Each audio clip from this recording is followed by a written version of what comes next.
This is Awareness Explorers.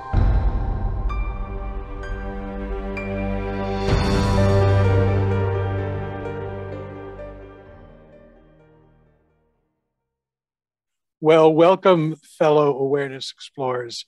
This is Brian Tom O'Connor, and I'm here with my co-host, Jonathan Robinson.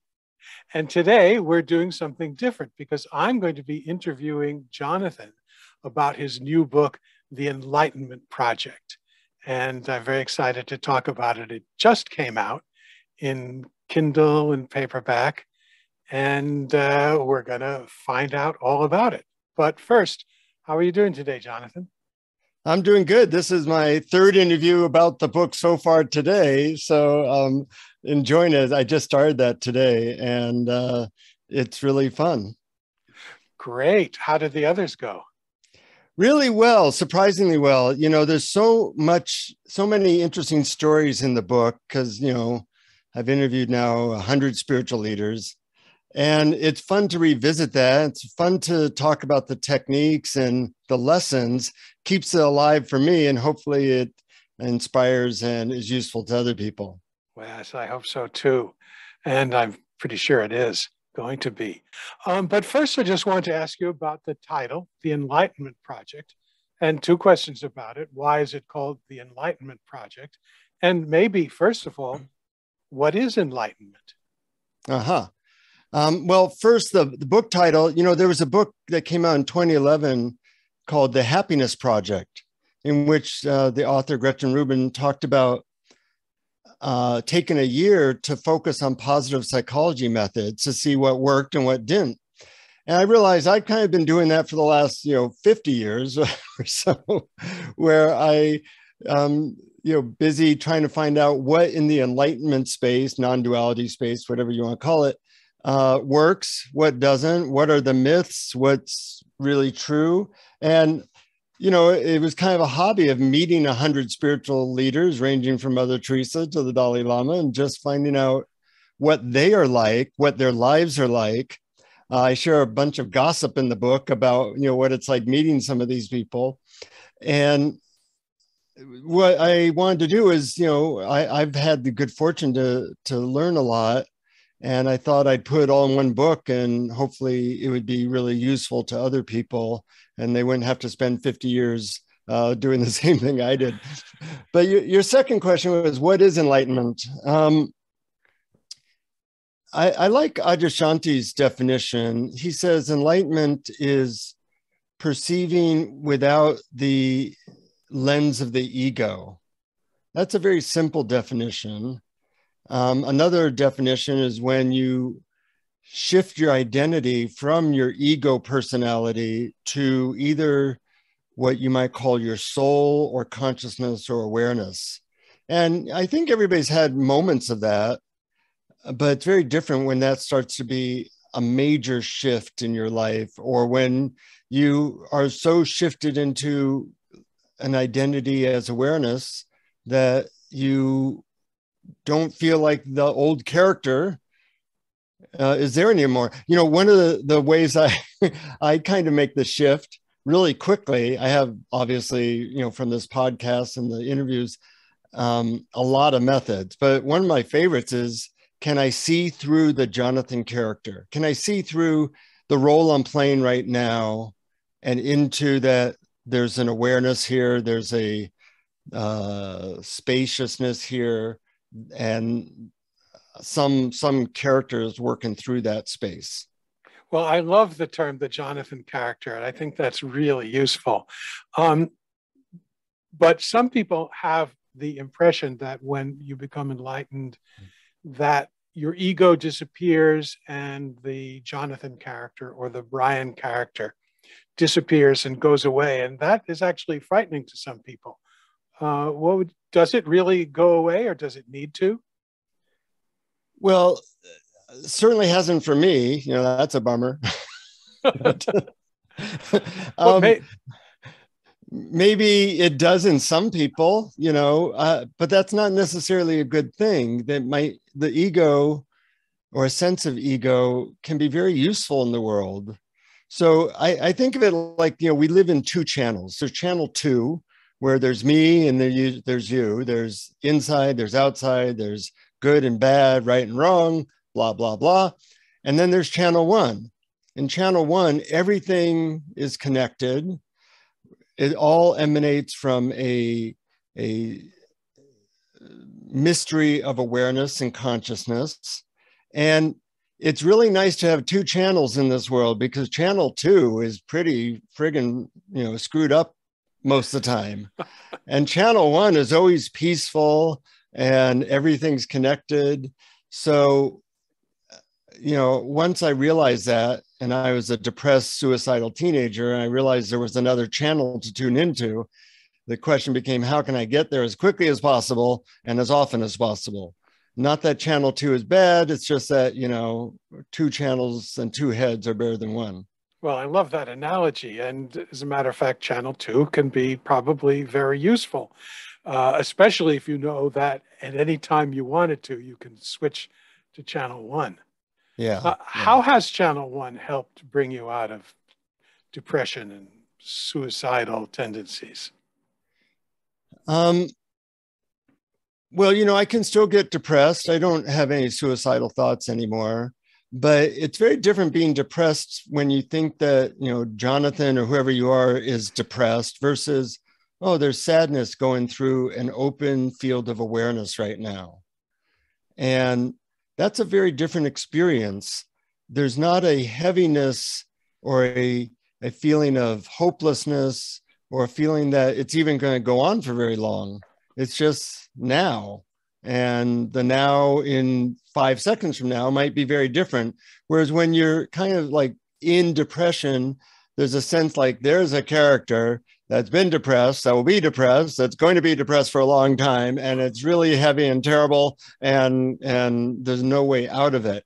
So in the real world, the world that we live in of now plus now plus now plus now plus now, and we never visit the future, and we never have been in the past, life is very simple and much more peaceful, and the possibility of joy and peace is so much easier to establish, even if you're not enlightened, which I don't consider myself. But it's like everything's moving and changing, and it's nice to have another channel sometimes.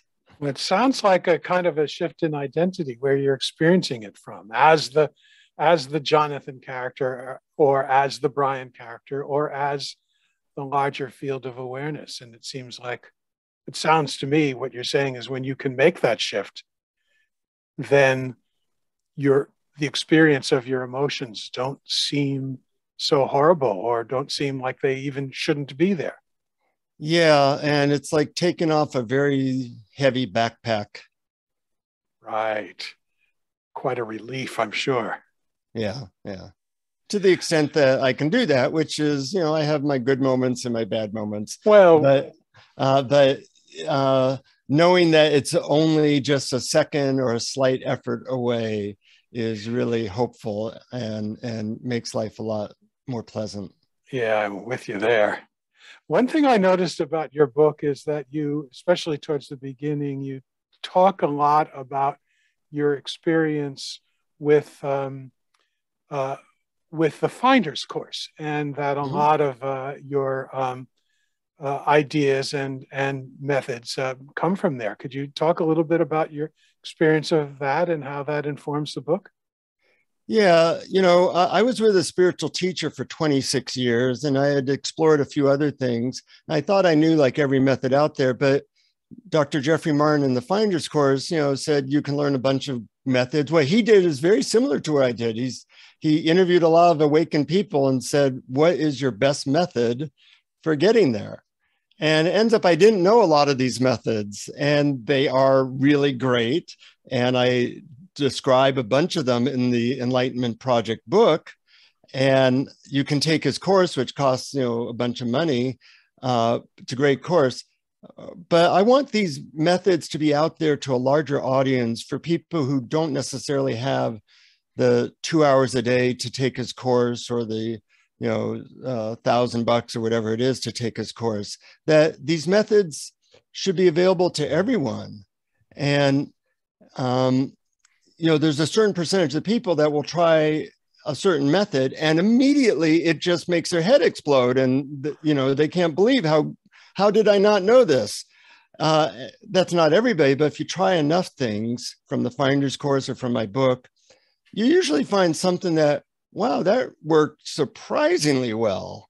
And Brian, that I'm a lazy slob. So, if a method takes more than 10 seconds to do, it's not my favorite method. So I like a lot of these 10-second methods or 1-minute methods that really can tune you into channel one very quickly. Yeah, and of course we can't go into all the methods that you talk about in the book, but one of them that you talked about, which is also discussed in the Finder's Course, was one of my favorites, which is, I guess we can call it the Lester Love technique. Yeah. I was wondering if you could tell us a little bit about that. Yeah, I have a funny story about it too. Oh, good. Basically the Lester Love technique is you make a list of everybody you can remember in your life, or everybody that you've had some kind of good connection, boyfriends, girlfriends, family members, friends, your sixth grade teacher, whatever it is. And then you take like a minute for each person and you focus on what you love or appreciate about them. And then you go on to the next person and you get a momentum of this feeling of love. And to spend a minute in love is powerful. To spend an hour in love is friggin' amazing. I once got my brainwaves tested while doing this meditation. And this is a woman who has done brainwaves for, all the monks and yogis in India. And when she did it while I was in this loving meditation, she said, "Oh, my machine must be broken." And I'm in bliss. I go, "Well, what's the problem?" She said, "You couldn't possibly have these brainwaves. These are the brainwaves of the Dalai Lama, And I said, "Well, I'm feeling like a lot of love and bliss right now." And it ends up her machine wasn't broken. It was really that my brainwaves were putting out all this, what's called enlightened brainwaves. When I did any other meditation, she said, "Oh, I guess maybe the machine's not broken because here it looks like you're a mess." When you do that meditation, it doesn't do anything. But when you do this meditation, my God, you should see what's going on with this machine. So, that type of external feedback can be useful and helpful to know what works for you. Yeah. Oh, and just in case our listeners don't know about it, why is it called the Lester Love technique? Because it was really invented by a guy named Lester Levinson, who had a heart attack, was given a week left to live at age 45. And so he decided that he'd focus on, everybody that he'd ever loved just before he died. And ends up, as he did this, it healed him. He lived another 40 years, ended up teaching what was called the Sedona method to millions of people. And it's an amazing story. Within within a month of being told that he had a week left to live, he was running 20 miles a day and had so much energy he couldn't sleep. So, we don't always remember that there's an X factor to a lot of spiritual ideas and methods. That there is crazy forces out there that sometimes just say, "Brian O'Connor, you're enlightened now," as you're walking up to the bus, or send you a lot of juice, or, Holy Spirit, or all these different things. There's a lot of mystery out there, a lot of magic. And obviously Lester tuned into that magic. And I share a lot of stories in the Enlightenment Project book about my encounters with gurus who would show me magic and miracles, because I think we have to remember in this day and age that, we have our problems and our finances and all the stuff we get on the news, but we're spinning through outer space at 70,000 miles an hour on this rock in an infinite, literally infinite sea of energy, and things are weird and there's magic. And I believe that we're all on a hero's journey of trying to become more enlightened. That's what the most enlightened people say. When I ask them what the purpose of human life is, they say basically you're on a lifetime journey to become more awake and more enlightened. And the technology for doing that with these little methods and ideas is definitely improving. And apart from the little methods and ideas, which, by the way, I agree with you, I love the 5-second methods that just pop you into it right there at any time during the day. But one of the methods that most spiritual teachers and leaders recommend is meditation. And you go into meditation quite a bit on your book, and you talk about, I think, an excellent definition of it by Adyashanti. And you also have a series of phrases of your own that describe it. Yeah, and maybe we'll do that at the end as a little meditation. And it's a method from the Finder's Course of trying to describe what awareness is. And, you know, it's interesting. I can give this to people who have never meditated. And I'll say, fill in the sentence, awareness is, or love is, and just go back and forth describing it. And soon you end up being in pure awareness, or you end up being in pure love. And what's a better way to spend 5 or 10 minutes than to, you know, join with somebody else and catapult each other into higher states of consciousness and love and peace.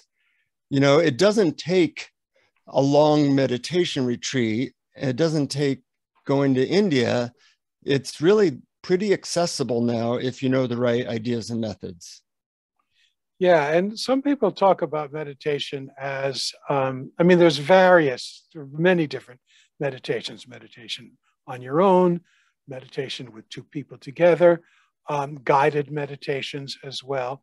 One of my favorite definitions is pretty much sitting and not doing anything to change your experience. Mm-hmm. That seems to be one of the best, but there are many, many others. What do you think about that method as compared to, or what do you think about comparing all the different ways of, you know, meditating alone, in silence, guided meditations at retreats, etc.? Well, I think it depends on where you are in how long you've been meditating. If you're new to it, I say find something that works for you, feels good. That way you'll stay with it. You know, on our website, awarenessexplorers.com, we have 100 guided meditations. They're all free, you know, and you can find 1 or 2 or 10 or 20 that work for you. And that's a good way to start. You know, after a while, you then say, well, am I growing through this meditation technique? So I used to do mantra meditation. And then I realized, you know, I have a really good mind, but my heart could really use some more opening. Or my body, I need to be more in my body. And so I started to do more heart and body meditations. So, you know, meditation isn't one thing. There's a big difference between potato chips and broccoli when it comes to food. They both have the definition of food, but sometimes you want something that's easy and feels good right away. And sometimes you want something that is going to serve your body more in the long run, but it's kind of, you know, not that fun when you're eating it or using it. Well, I guess there's many different types of potato chip meditations and broccoli meditations. And Exactly. I happen to be lucky. I like broccoli. I like potato chips too, but I eat more broccoli.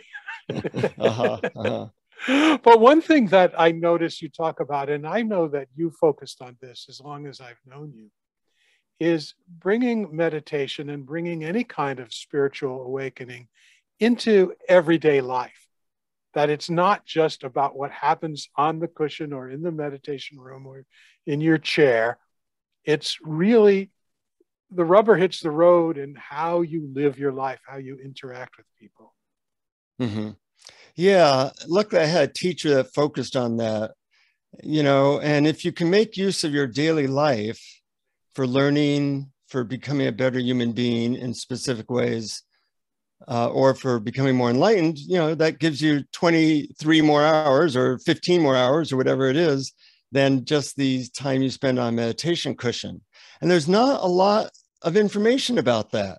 So I have chapters in the Enlightenment Project book that talk about how to make use of relationships, how to make use of jobs, how to make use of dealing with money, and how to make use of living in your body, or having pain in your body. These are all really important subjects because they're not well explored, and we need to embody our higher consciousness. It doesn't do much good if you can be in bliss and then, when you're out of meditation, you're a jerk or you're overwhelmed. So integrating that is really important. And in America, we kind of compartmentalize our spirituality to the meditation cushion or, the couple hours a week of church or something. And I think that we need to take the next step.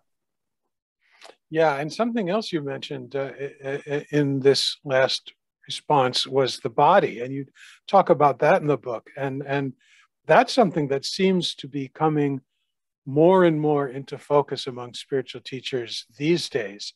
Is that yes, we do want to drop out of our heads and into our heart, but that a lot of our conditioning is still there in the body, and sometimes we don't want to just ignore the body or wish it wasn't there, or just say I am not the body and then forget about it. Yeah, and I did the 40 interviews of spiritual leaders back in 1993 for a book, and now we do a lot of spiritual leaders on the podcast, and so many of them have focused much more on the body. Which is, I think, great. There's trauma that's held in the body. There's tension that's held in the body. So there's a lot of ways to work with the body. I give a bunch of methods that have really made a difference in my body. I'm 62, but I'm probably in the best shape I've ever been because I'm more embodying all these different practices, and it feels really good. So the technology of spirituality is always increasing, just like all other technologies. And in the last 30 years, I see there's been much more of a movement of how to work with the body in a way that leads to more awakening, more embodying your consciousness. Yeah, I think that's very well observed. I've certainly noticed that, and it certainly made a change for me. And there are actually some really great methods that I learned from the Finder's course about body scanning and just looking in your body and just noticing it. Because the thing about your body is that it's now. If you notice the sensations that are appearing, they're not appearing yesterday, they're not appearing tomorrow, they're appearing now. And I think it's one of the best ways to drop into the now. Yeah. And, a lot of things follow your intention. So if your intention is to be more embodied, then you'll probably do that. But I also talk about the power of intention, because normally in America, at least, and for me, the intention is often efficiency. How can I get something done quicker? Or how can I make more money quicker? And our intention is not usually so much based on how can I be in my body more, or how can I be more open to learning or more loving. One story I share in the book is I used to lead an inspiring movie group, which had like 30 people in it. And each week I would share a inspiring movie. It might be Schindler's List, or one week I wanted to show the movie Gandhi. But I wasn't going to be there, so I gave what I thought was the movie Gandhi to a friend to show at this movie group. And the movie that was actually in the DVD sleeve was the movie Men in Black 2. Have you ever seen Men in Black 2? No, I avoided that one.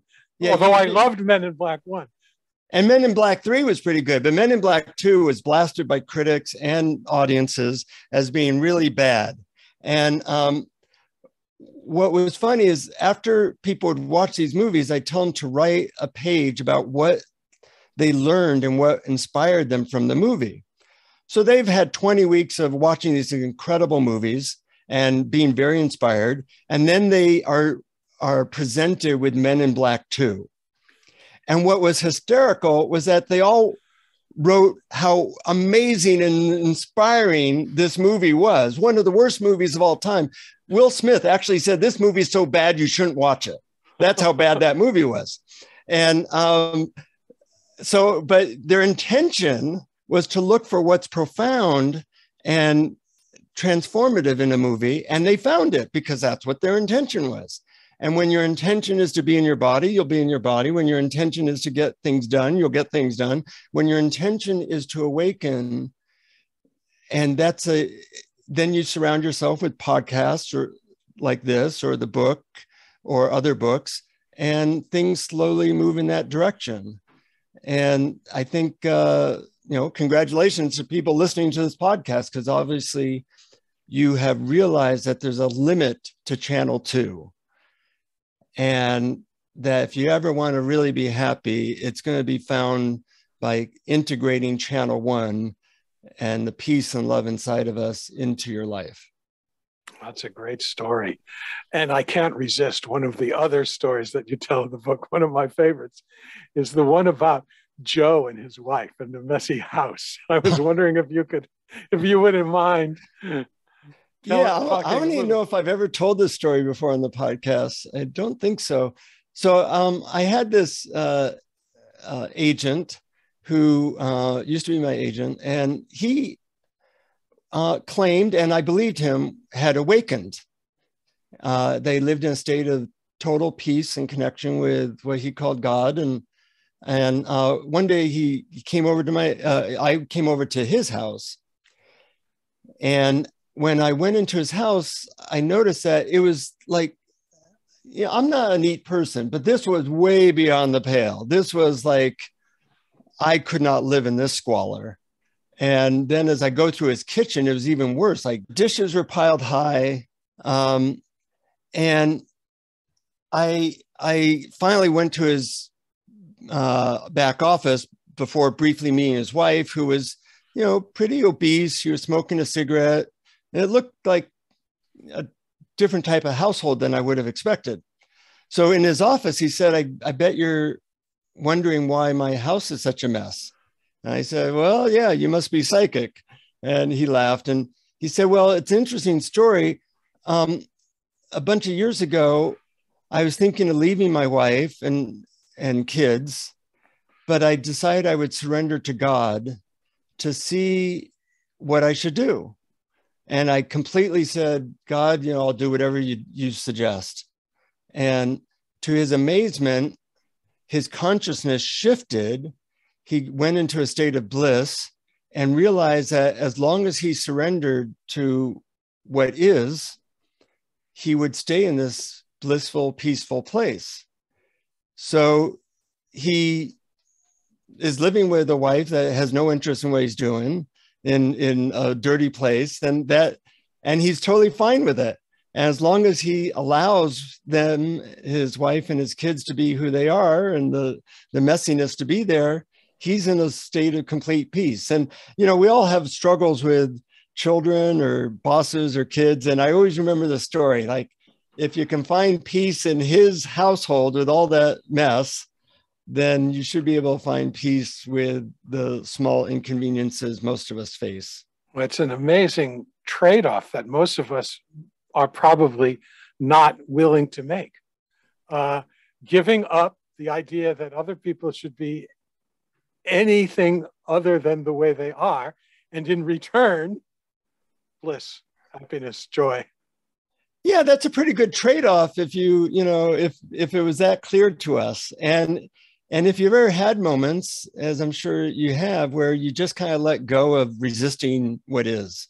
You let go of having to have your judgments about somebody, and you're just like, okay, they'll do what they do, In that moment, you immediately feel more peace.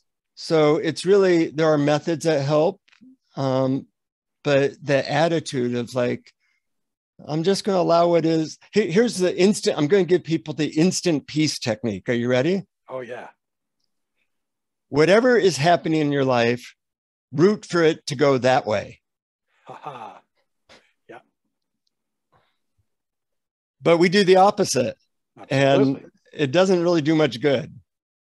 No, and that sounds so easy, and it's really tough to root for things to go that way. But I found from experience that it really works. And in the story of Joe and his wife, of allowing his wife to be exactly as she is, I also found that the same applies to myself. Allowing myself, the Brian character, to be exactly as he is, brings a great deal of happiness and joy, as opposed to my old idea that I was fundamentally flawed and needed to be fixed somehow. Yeah. At the very least, it makes you suffer a lot less. Suffering less is good. Yes. Yes. Yeah, I think that these stories and these ideas that you talk about in the book are all very entertaining and fun, but also very useful. It's kind of like one-stop shopping for all your spiritual needs. I know that does sound very commercial, but I think it's such a good description of the book. Yeah, that's actually how Jeffrey Martin, who did the forward to the book, the guy who led the Finder's Course, how he described it. Oh, And, yeah. I thought it was original, but but you're right. I read it. We're all so busy and distracted nowadays that we need, really practical information. Plus, you want it to be entertaining as well. So that's what I tried to do. And, my hope is that by putting kind of the greatest hits of the stories of all the people I've met and the greatest hits of the methods, that people get the book and really be impacted by it. Mm-hmm. And one of the ways that it covers all bases is actually embodied in a quote that you mentioned from Ken Wilber. I don't remember the exact quote, but it's sort of about waking up, growing up, showing up. Yeah. We want, waking up is a first step, but then you have to embody it. So it's a sense of growing up, becoming a mature human being in the world, and then showing up, meaning take your gifts into the world and do something with them. The world's in pretty bad shape. And to the extent that you can tap into love and peace, you're a better vehicle for helping yourself, the people you care about, and the world. Yeah, that's very good. I think that all of those are important, and it's sort of good to remember. I mean, a lot of people say that waking up is really the first step in the embodiment process. Uh, how you can bring it into your life and your interaction with others. Yeah, I agree. And that's why we have the podcast. That's why, the world's not going to get better until people's state of consciousness gets better. It's a fundamental thing. You need, Einstein said you can't solve problems at the level. What, do you know this quote? It's a good quote. Yeah, problems can't be solved at the level with which they were created, or something. That's the basic idea. It's not the exact quote. Yeah. And there are times where, I've been lost in a problem. I'm trying to solve it. I'm in that hole. And then, I meditate, or I take a vacation, or I use some technique that gets me into a higher consciousness. And then the answer to the problem is obvious. But a lot of these problems can't be solved with the level of mind that we are often stuck in. So another hope has been that the Enlightenment Project book will help people get to their next level. John Gray, I liked what he said, the author of Men Are From Mars, Women Are From Venus. He said, this book will inspire you and support you to take the next step in your journey of enlightenment. It's fun, surprising, informative, and a real page turner. And I really appreciate that, because some spiritual books are a little bit dry, Whereas this one is I think pretty fun to read. It is fun to read. It's pretty juicy, and it's got a lot of good tips. And when you were just talking about something reminded me of one of my favorite analogies you have, and how people can get so wrapped up in the solving of their problems that they miss the bigger picture. And the analogy was the one of the black dot on the white paper. Yeah, I love that analogy. For our friends on YouTube, you can probably see this. I'll actually create it right now. But imagine a small black dot on a white piece of paper, like this. And that black dot represents your biggest problem right now. Mm-hmm. Well, most people have a relationship with that black dot, with their biggest problem that could be said to be like putting their eyeball right on that black dot and saying, oh my God, there's nothing but darkness as far as I can see. It's just black and looks dark forever. Well, if your eyeball is on that black dot, you don't see that it's on a white screen or on the screen of awareness. And to some extent, we all are trying to become aware of something other than what our mind focuses on all the time, which is usually our problems. That's right. It really is. And when we focus on that, it's practically always about the past or the future. It's hardly ever about the present. Yeah, usually there's not that much going on in the present. You're breathing, you're sitting, you might be blabbing some words, but life in a present by present moment is pretty peaceful. And, I have some phrases in the book that help me to establish instant perspective. Like, for example, one that I'm using is, this moment is the most important moment of my life. And in a way, it's always true because you're in this moment. The moments in the past, they're just a memory. The moments in the future haven't happened. So this moment is the most important moment. And when you have the attitude like, wow, this is it, then you become more present. You become more open to the magic that's really always here. Yeah, well, that's what I like about the book, because there's so many practical little things like that you can grasp right away. Like, you can grasp that concept and use it immediately and apply it many times throughout your day. Mm-hmm. Mm-hmm.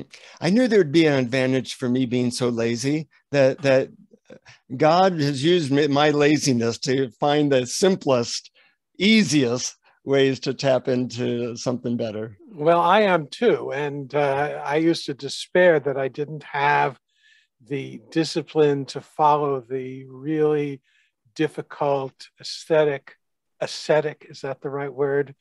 Paths of giving up stuff and meditating for hours and hours a day. And I used to despair that, well, I'm just simply not that kind of person. Other people seem to be, and they're the ones who get there. But this is not the same paradigm as getting skilled at something in the material world. This is totally different. This is something that can be known immediately, right now, at any time, and only now. And the whole idea that there's something that you can do that's going to build up over time and get you there in the future is actually an obstacle. Yeah, or it can be an obstacle, and there's also the point of view that sometimes it's, good to focus on disciplines for a number of years so you get better at them. It goes back to the two-wing analogy, that one wing is just be more present now using whatever way you know how. And the other way is, it is helpful to have certain ideas or certain disciplines that might move you along in a beneficial way over a period of time. And usually people are very focused on one or the other of those wings. And no matter how strong one wing is, a plane with one wing is going to crash eventually. So it's good to balance those things out. And it took me a while to learn that. One other thing that you talked about in the book that I really was moved by was you described a partner exercise, and where people are, where one person is asking partner A and partner B, and partner A is asking, I believe the question is, who or what are you? Is that correct? Yeah, it's who or what are you? And then the question, if you that were taken away, who or what would you be? So it's kind of the neti process done in a partnership. And I find that, some of these newer methods, some of these methods have been invented in the last 10 years, that they work surprisingly well for a lot of people. And it's a fun thing to do with a partner. And maybe in 5 minutes, you're both taken out of the gunk of news and problems and plans and relationships and mind stuff and into the wondrous presence of our true nature. And what a gift to give to people. Yeah, and I love the way it ended in the description of it in your book, because once you take away every idea of what you are, you're left with infinite space. Yeah. Or you're left with however you describe that experience. Right. People describe it in different ways and people tap in different ways, but it's nice to let go of these things we're kind of glommed onto that really aren't our true nature, and they become like a burden to us. Yeah. Now, we usually end each of our podcasts, or most of them, with a guided meditation. And I had an idea. I was wondering if you'd be willing to do this. You have a section in the book where you list 20 awareness is phrases.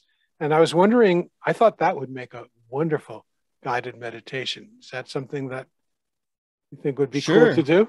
I'd be Great. happy to do. People can get the first couple chapters of the book for free, plus a guided meditation on what I considered the 5 quickest ways to awaken, a guided meditation at my website, which is the Enlightenment Project.net.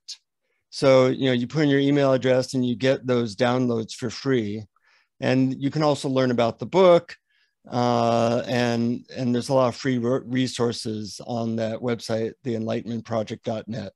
And I Well, hope people get the book, which is available on Amazon and Kindle, and is going, I think by the time people hear this, it'll also be available as an audiobook, which you're editing. And I appreciate that.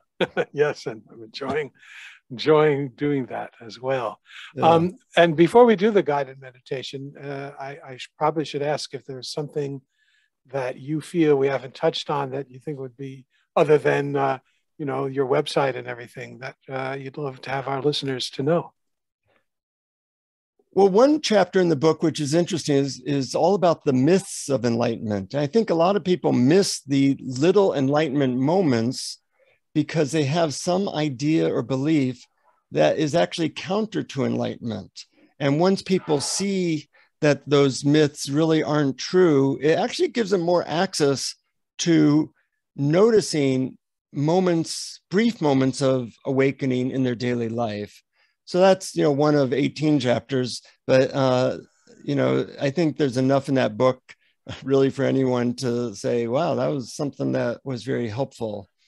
So I think we covered a lot of stuff, and by downloading the first couple chapters, people get a better sense of the book, or they can just get the book. It's, I think, $15 at Amazon, or $5 or $6 on Kindle. Sounds great. So we should probably jump into the 20 awareness is phrases. Yeah. So what this is some phrases that can point you to what awareness is. And you can do this with a friend, or you can just listen to this recording and hopefully, like a finger pointing to the moon, you get pointed in the direction of your own true nature, which is awareness. So after each of these statements, I'm going to pause for maybe 5-7 seconds. And your mission is to try to access what it's pointing to. So we'll begin with, Awareness is the passive collection of all my senses.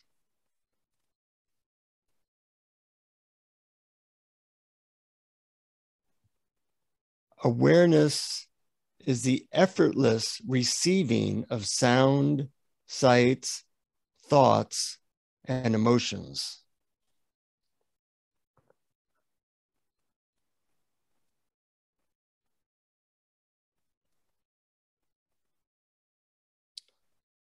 Awareness is seeing and being without the filter of the ego. Once again, after each one, try to access what the statement is pointing to. Awareness is seeing and being without the filter of the ego.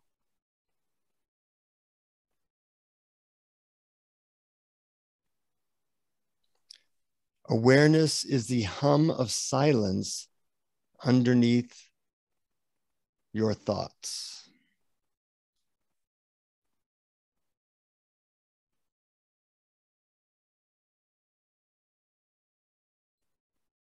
Awareness is what witnesses your thinking without any judgment.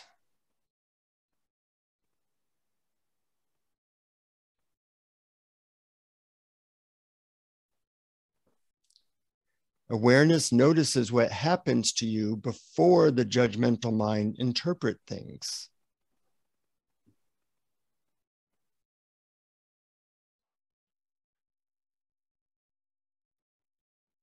Awareness only exists in the present moment. You can't grasp it.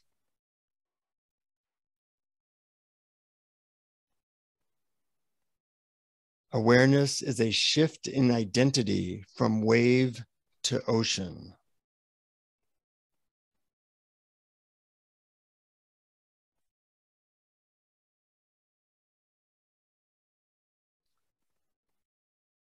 Awareness is what's left when you stop identifying with your ego, your thoughts, or what role you're playing.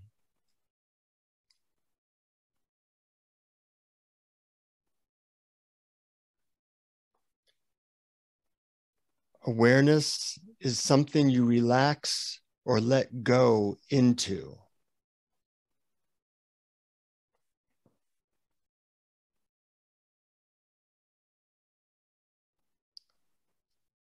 Awareness is the screen on which your life is projected.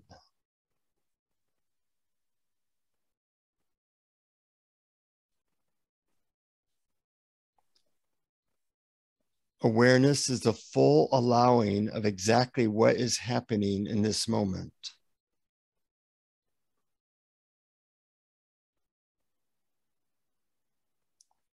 Awareness has no preferences. It has no judgment of what's good or bad or right or wrong.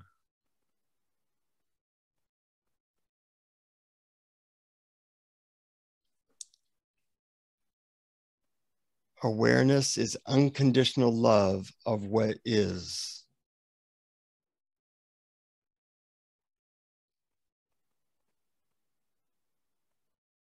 Awareness is what's left when there is a complete lack of resistance to this moment.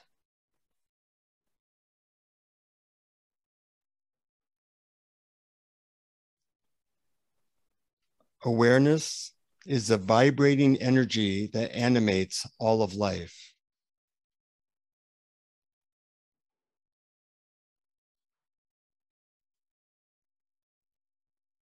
Awareness is stepping out of a sense of being in a moving river of time and into an eternal ocean of stillness.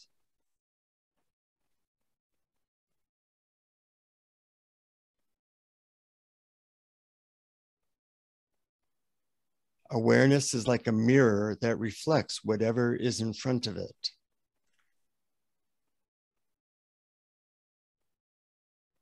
And lastly, awareness is like a portal to an ocean of love, bliss, and oneness.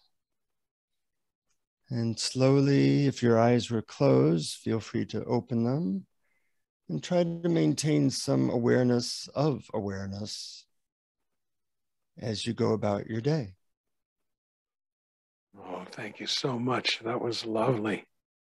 And it occurred to me that in addition to listening to this as a guided meditation, you could take each of those phrases and maybe for 20 days, just meditate on one of them Yeah. for 20 minutes, half hour, an hour, because they each one hold the depth of wisdom. Yeah. And, being able to be deliberate about these things really helps. One of the chapters in the Enlightenment Project book is about motivation, how to maintain motivation towards using techniques and using your goals. I'm proud of that chapter because you don't get that in many books. Like, what are the methods to stay motivated over a long period of time? And I think that's a really important ingredient as well. Indeed, it is. Yeah. Well, thank you, Jonathan. This has been so much fun talking with you about your book. I really enjoyed it. As always, Brian, I love it. And I hope people will check out the book and review it and tell other people about it, because I think everybody's really on a hero's journey of going from a life of ego to a life of more living spirit. And the website again is? TheEnlightenmentProject.net. Great. And speaking of websites, our podcast is free and all the guided meditations are free on our website, but it does cost money to put on. So don't forget to, if you'd like to support us, go to patreon.com/awareness explorers and you'll help us out. Yep. And you'll help yourself out and your loved ones out by always keeping exploring. Keep exploring.